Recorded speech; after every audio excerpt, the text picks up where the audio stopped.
So I was watching Made in Abyss the other day and I got to that one super graphic scene towards the end of season 1. If you know, you know. And I honestly thought about skipping through it. It was such a visceral feeling that got me thinking, what scene would be enough for me to drop a show entirely? Then I remembered the first time I tried to watch Dan Da Dan. There are many reasons to be turned off by a piece of media. Maybe there was too much lens flare. Maybe the writing was bad. Or maybe they changed something about an established character. Yeah, people tend to hate that. But Dan Da Dan has a different issue, an issue that a lot of Japanese media has. Putting young girls in uncomfortable situations. They also put a young boy in a weird situation, so equality, I guess. I'll let you suckle my teats, boy. If you let me gobble your dung. This is a valid reason for dropping an anime, and the first time I watched Dan Da Dan, I did exactly that. Hell, I didn't make it past the first episode, and based on what I've seen online, I'm not alone.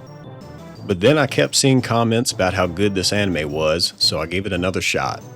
So is this anime just weird gooner bait like the first episode led me to believe, or is there a hidden gem underneath all that goonery? Let's talk about the characters. This is Momo, a confident and independent young girl who comes off as cold, but as the story progresses, she opens up and we get to see more into her character. And this is Okarun. His real name is Ken.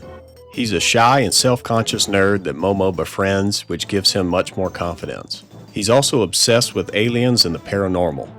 These two share the spotlight as our two protagonists, with Okarun acting as a guide to the paranormal and extraterrestrial, and Momo acts as the main defense against them when she awakens her supernatural powers.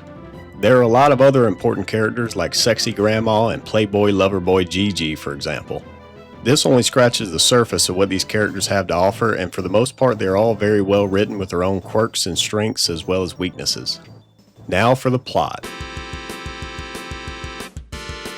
The plot mainly centers around Okarun getting his balls stolen by sex offender Granny Ghost, and the gang goes on a wacky adventure to restore Okarun's manhood. Yes, you heard me right, the main drive for the characters is getting the main character's balls back. Almost every episode features a different alien or paranormal creature the gang has to fight in an interesting way. It has a kind of similar structure to Cowboy Bebop, but with a more traditionally connected story. Just in episode 2, Okarun and Momo had to fight a giant monster that made it past their barrier. Okarun is struggling to use his powers from the Granny Curse, but along with Momo's psychic powers, they are able to take it down. The fight is beautifully animated in black and white, which adds a lot of style to the fight. This is just the second episode, and the animation only gets better from here. So I guess it's time to talk about the animation. The studio responsible for animating Dan Da Dan is Science Saru. I hope I'm saying that right. Funny enough, the first official production of the studio was an episode of Adventure Time.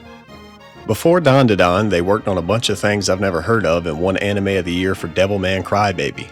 I didn't know this was the same studio, but it makes sense considering how much style and substance are crammed into every frame of this anime. You feel every impact, every set piece has you in awe, and the Granny has you wishing you had X-ray vision. In my opinion, this anime has the best animation I've ever seen, and it only seems to be getting better with every season. Now for the problem. The problem is the first episode. I alluded to it earlier, but while Okarun was getting assaulted by Granny, Momo was in a different situation. Okarun made contact with the paranormal, and Momo made contact with aliens. The aliens have a very uncanny look to them and capture Momo to run experiments on her and harvest her organs. But the way they plan to harvest them and the tool they plan to use are weird. This is the part that turned a lot of people away from the anime, and rightfully so. I still got uncomfortable when I had to rewatch this scene. This isn't the only time Momo is placed in an uncomfortable instance either. It happens again on the last episode of the season to a lesser degree. The title of this video is a bit inflammatory because I do think Dan Da Dan deserves its popularity and more, honestly. But it's hard to recommend this show to anyone and have them sit through the first episode.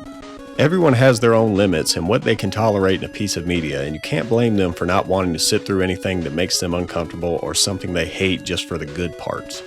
It's like when someone recommends an anime and tells you to sit through 20 episodes before you decide to quit. I say hell no, I don't know about y'all, but I give an anime maybe 3 or 4 episodes to hook me or I'm out. That being said, if you can make it past the first episode, this anime has a lot to offer. With a very strong main cast, a great sense of humor, fantastic animation, and really cool fight scenes. I say it's a solid 9 out of 10. I didn't even get to the second season in this video, which I believe is better than the first. Like and subscribe if you want to see more, and thank you for watching.